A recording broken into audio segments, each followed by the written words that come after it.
오늘 우리 사도행전 말씀 묵상 설교 12번째 설교입니다. 진정한 변화라는 제목으로 37절부터 42절 말씀을 제가 간략하게 소개하겠습니다. 이 말씀을 여러분 마음속에 한번 잘 담으시고, 또 오늘 처음 이 말씀을 접하신 분들에게는 여러분도 새로운 진정한 변화를 경험하는 신령한 시간이 되기를 간절히 바랍니다. 미국에서는 잘 볼 수 없지만 우리 한국에서 주로 많이 사용했던 것 중에 하나가 약국 가면 네오신신파스 그런 게 있지 않습니까? 근데 네오신신파스는 네오도 사실 신자고 신도 신자니까 새로운 파스라 그런 뜻인데, 저나 여러분이나 인간이 갖는 가장 본질적인 어떤 그 공통적인 하나의 성품이 있다 그러면 새 것을 좋아하는 것입니다. 물론 우리들에게 오래 신은 신발이 편한 것처럼 그렇게 편한 오래된 것이 있습니다. 뭐니 조강제차가 편하고 좋다고 그러지 않습니까? 또 오래 입은 옷이 우리에 잘 맞는 것처럼 그렇게 우리가 오랫동안 입고 정들었던 것도 있지만, 그런 걸 제하고 나면 모든 사람들은 대부분 다 그날에 만족하지 않고 무엇인가 좀 새로운 것들을 추구하는 그런 마음이 인간에게 있습니다. 그것 때문에 인간이 문명이 발달하고 문화가 발달하는 것인데, 그건 우리가 예수 믿는 사람, 믿지 않는 사람이라 그런 새로운 것에 대한 변화, 새로운 삶의 추구는 항상 있기 마련입니다. 오늘 성경 본문을 통해서 우리가 하나님 입장에서 하나님이 우리에게 원하는 진정한 변화가 무엇이고 그 변화를 어떻게 하는 것인지를 우리 짧지만 한번 보겠습니다. 그리고 거기에 대한 구체적인 신뢰는 다음 주에 보게 될 것입니다. 성경을 한번 읽어보겠습니다. 37절에 저희가 이 말을 듣고 마음이 찔려 베드로와 다른 사도들에게 물어 가로되 형제들아 우리가 어찌할고 하거늘 그랬습니다. 베드로의 설교와 성령님의 감동으로 자기들이 죽였던 예수가 그리스도시여 주시라는 걸 고백하게 되고, 그리고 바로 그런 일을 행하신 분이 하나님이라는 걸 알게 된 그들이 마음의 찔림을 받았다는 거죠. 그럼 나중에 이제 우리가 보겠습니다만은 그날에 제자가 된 수가 3,000명이라 이렇게 나온 걸 보면 그 가운데 그런 똑같은 경험을 하지 않는 사람도 많이 있었다는 표현입니다. 만약 거기 모였던 무리가 다 은혜 받았다면 모두 다 제자가 됐다고 그럴 텐데 3,000명이나 많은 사람이 모여있지만 그러나 그렇지 않은 사람도 있었다는 거죠. 많은 사람들이 변화받기를 소망하지만 많은 사람들이 변화받기에 전혀 관심 없이 그저 물결 치는 대로 바람 부는 대로 살아가는 인생이 있다는 거죠. 어떻게 하면 신앙생활 잘할 수 있을까? 어떻게 하면 인간다운 삶을 살 수 있을까? 어떻게 하면 우리 가정이 좀 더 호흡수입홈처럼 정말 천국의 지점처럼 될 수 있을까라고 새로운 가정, 새로운 남편, 새로운 아내, 새로운 신앙인의 모습을 꿈꾸는 사람이 있고, 그렇지 않은 사람들은 그저 그냥 살아서 있다는 거죠. 어쨌든 그 가운데 상당수가 베드로에게 찾아와서 우리가 어떻게 하면 좋겠습니까? 라고 물었습니다. 우리가 잘못했습니다 그 말입니다. 우리가 죽였던 예수가 그리스도와 우리의 주라면 우리가 어떻게 하면 좋겠습니까? 그 모든 계획이 하나님의 주권에 이루어지는 하나님의 역사를 하면 우리 하나님 앞에 큰 잘못했는데 우리 어떻게 하면 좋겠습니까? 라고 물었다는 것입니다. 여러분의 삶의 진정한 변화를 원하십니까? 진정한 변화는 내 자신의 삶에 대해서 스스로 질문을 던질 줄 아는 사람에 의해서 변화는 시작되는 것입니다. 변화는 절대로 저절로 되지 않습니다. 여러분이 만약 예수 그리스도를 만난 적이 없는 채 그냥 오늘 이곳에 오셨다면 한 번쯤 주님, 당신은 나에게 누구십니까? 물어볼 필요가 있는 것입니다. 예수님이 내 그리스도시여 주시라는데 제가 그 사실을 믿지 않는데 어떻게 하면 좋겠습니까? 그 질문을 던질 줄 아는 사람의 복음을 이해하게 되고, 그 질문을 던질 줄 아는 사람이 하나님의 응답 가운데 새로운 삶을 살게 되는 것처럼 이미 구원받았다는 우리들도 인생을 살아가면서 우리에게 자신에 대한 질문을 던지지 아니하면 우리의 삶을 절대로 새로운 삶을 경험하지 못하게 되는 것입니다. 한 철학자가 이런 말을 했습니다. 나는 만족한 돼지보다는 불만한 소크라테스가 되기를 원한다.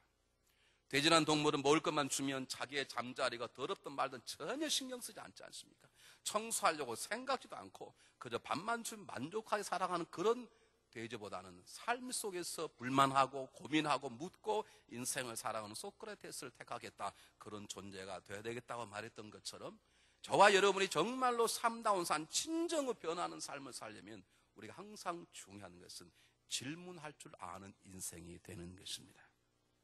더욱이 자신의 문제를 가지고 자기의 스승이나 현자를 찾아가 묻는 것도 굉장히 잘하는 것이지만 더 중요한 건 인생의 문제를 가지고 인생의 주관자 하나님 앞에 나아가 하나님께 묻는 것처럼 귀하고 아름답고 지혜로운 존재는 없습니다. 이 지금 악한 무리들은 예수님을 십자가에 못 박혀버린 하여간 지상 최대의 범죄를 범해버렸어요.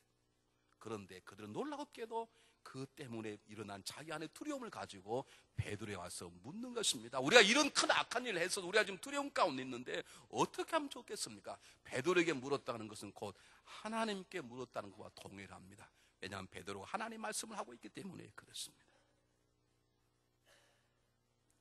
사랑하는 여러분, 혹시 오늘 다시 한번 말씀드립니다. 그저 오신 분이 계십니까?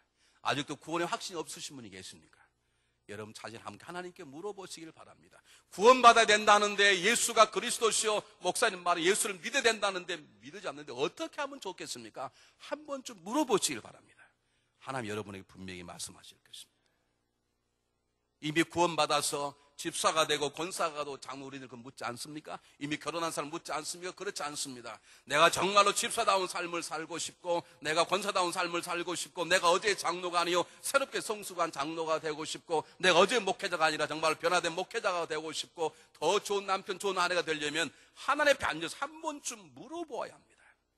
내 인생은 질문을 지독하게 안 던집니다. 성경에 보면 하나님과 인간의 대화를 기록해 놓는 본문이 있습니다.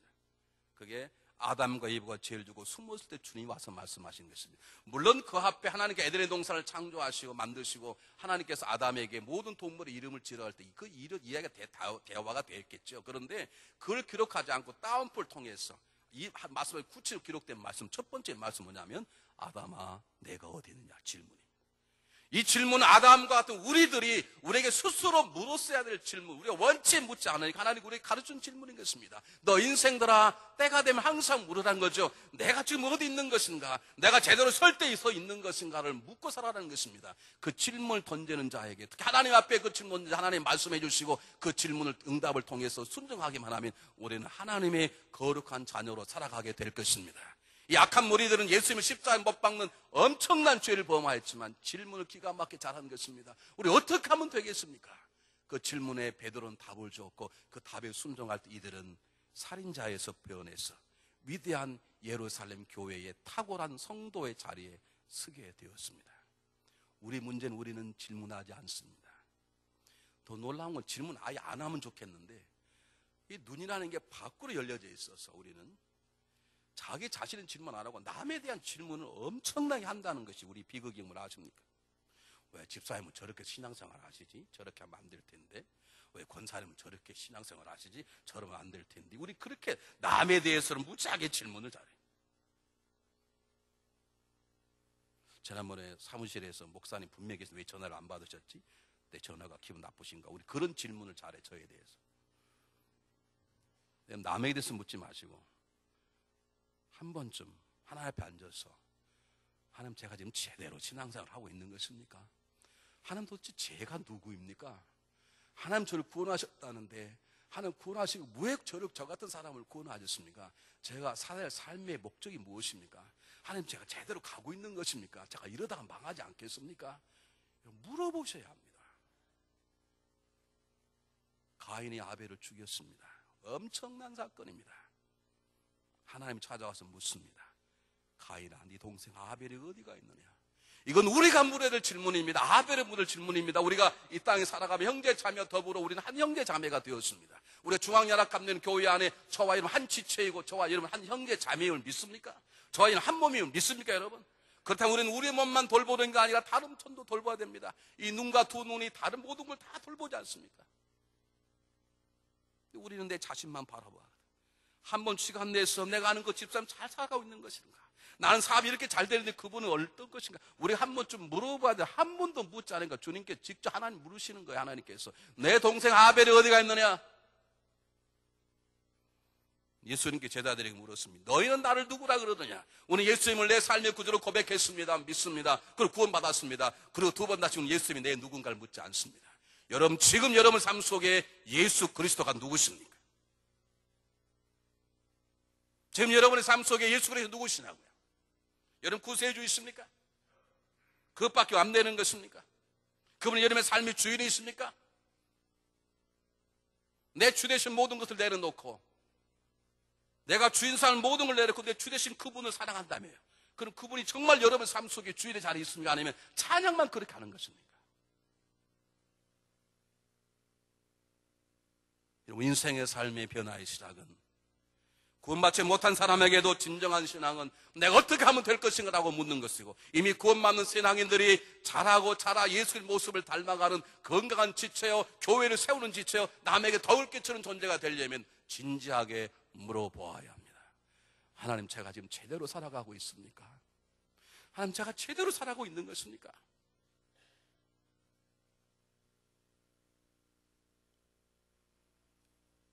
진정한 변화는 진솔한 질문을 통해서 문이 열려지게 되는 것입니다.